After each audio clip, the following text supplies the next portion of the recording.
welcome to my guys. So it's me, AJM Gutierrez, and for today's video, we will do another unboxing. Yan. So meron tayo dumating na parcel from Shopee. Yan. So ito po yan. Ito pong in-order ko po ay flashlight. Yan. Ito po yung picture niya.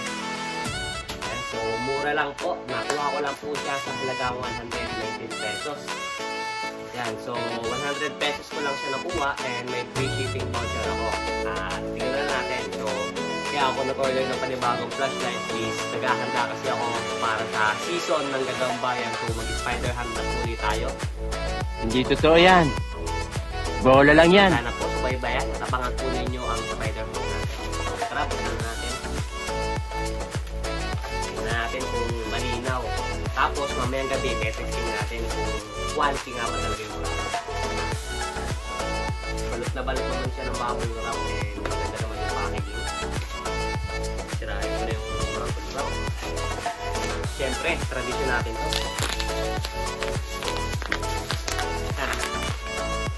Yan, so ito po yung ating flashlight.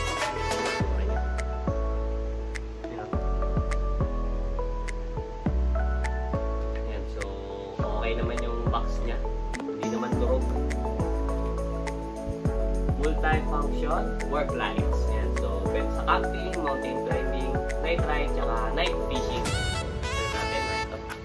Yan, sa loob may mga bubble wrap din. Yan. So, una ko nakita ay ang kanyang USB cable. Yan ang gagamitin natin ito kapag i-charge yung ating flashlight.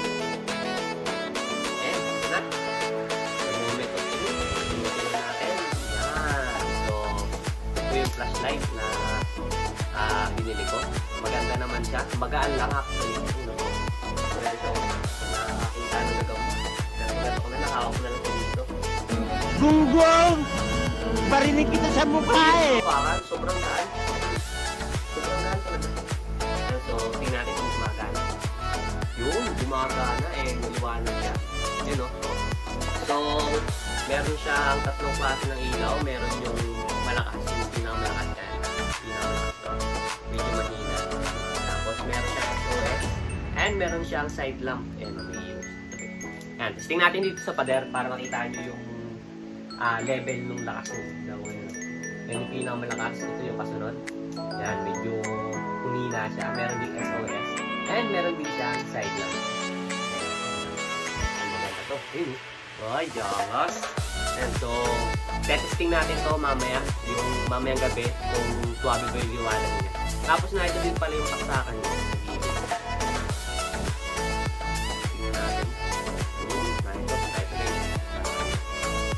So, maganda itong charger na to. Ay, itong flashlight na to. Ayan. So, pagka na-testing na natin to, siguro order pa ako ng isa para may reserve pa tayo pag tayo mag-spider. Kasi kaya matigil sa pag-vlog nung nakaraan is nasira po yung aking flashlight na ginagamit niya. So ngayon, dahil season na ulit nagagamba, medyo tag-ulan na, magbabalik na ulit tayo sa habit. Yan, so kung nagustuhan mo tong video na to at kung nagustuhan mo tong flashlight na to, ilalagay ko yung link sa ibaba.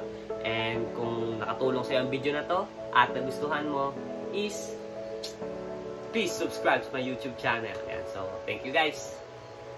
2 hours later.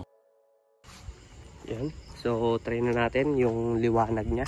Yan. So, buhay na natin. Makikita nyo, sobrang dilim talaga. Yun. Ayun o. Yun o, kitang-kita yung puno.